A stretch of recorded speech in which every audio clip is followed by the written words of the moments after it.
ایک دفعہ کا ذکر ہے کہ ایک گاؤں میں دو بہنیں رہتی تھیں۔ بڑی بہن کا نام ریما تھا اور چھوٹی بہن کا نام آمنہ۔ ریما سست اور بدتمیز تھی جبکہ آمنہ بہت محنتی، خوش اخلاق اور نیک دل لڑکی تھی۔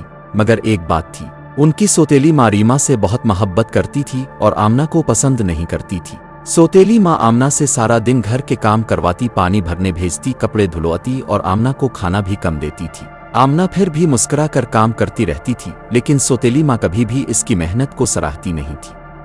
ایک دن آمنہ پانی بھرنے پرانے گھڑے کے پاس گئی، لیکن جیسے ہی اس نے ڈول نکالنے کی کوشش کی وہ اچانک گھڑے میں گر گئی۔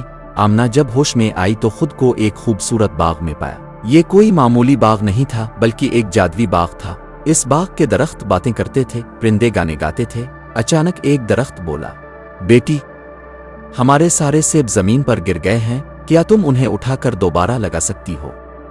آمنہ مسکرا کر بولی، ضرور۔ اس نے سارے سیب احتیاط سے اٹھائے اور درخت پر لگا دیے۔ پھر آمنہ ایک چھوٹے سے جھونپڑے کے پاس پہنچی جہاں ماں ہولی رہتی تھی۔ ماں ہولی ایک بوڑھی اور جادوی عورت تھی جو نیکی اور بدی کے بدلے لوگوں کو انعام سزا دیتی تھی۔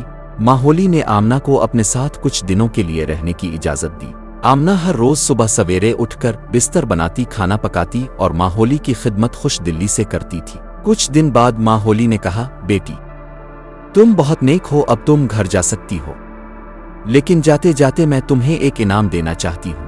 ماں ہولی نے ایک جادوی دروازہ کھولا اور سونے، چاندی اور قیمتی پتھروں کی بارش شروع ہو گئی۔ آمنہ سونے میں نہا گئی اور خوش ہو کر واپس گھر آ گئی۔ جب ریما اور اس کی سوتیلی ماں نے آمنہ کو سونے اور قیمتی پتھروں سے لدی دیکھا تو ان کے دلوں میں لالچ آ گئی۔ وہ دونوں تیز تیز پرانے پانی کے گھڑے کی طرف دوڑتی ہوئی پہنچی تاکہ وہ بھی جادوی انعام حاصل کر سکیں، لیکن لالچ نے انہیں دھوکہ دیا۔ ریما کی سوتیلی ماں گھڑے میں گر گئی۔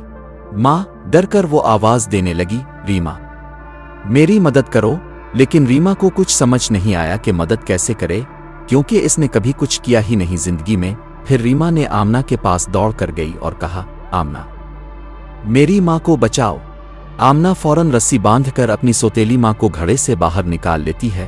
جب اس کی سوتیلی ماں باہر آتی ہے تو وہ آمنہ کو دیکھ کر کہتی ہے، میں نے تمہارے ساتھ کتنا برا سلوک کیا تھا اور تم نے میرے ساتھ کتنی مہربانی کی۔ اب مجھے احساس ہو گیا ہے کہ میں نے تمہیں کتنا غلط سمجھا تھا، مجھے معاف کر دو۔ اس طرح آمنہ کو ماں کا پیار مل گیا اور سب ہنسی خوشی رہنے لگے۔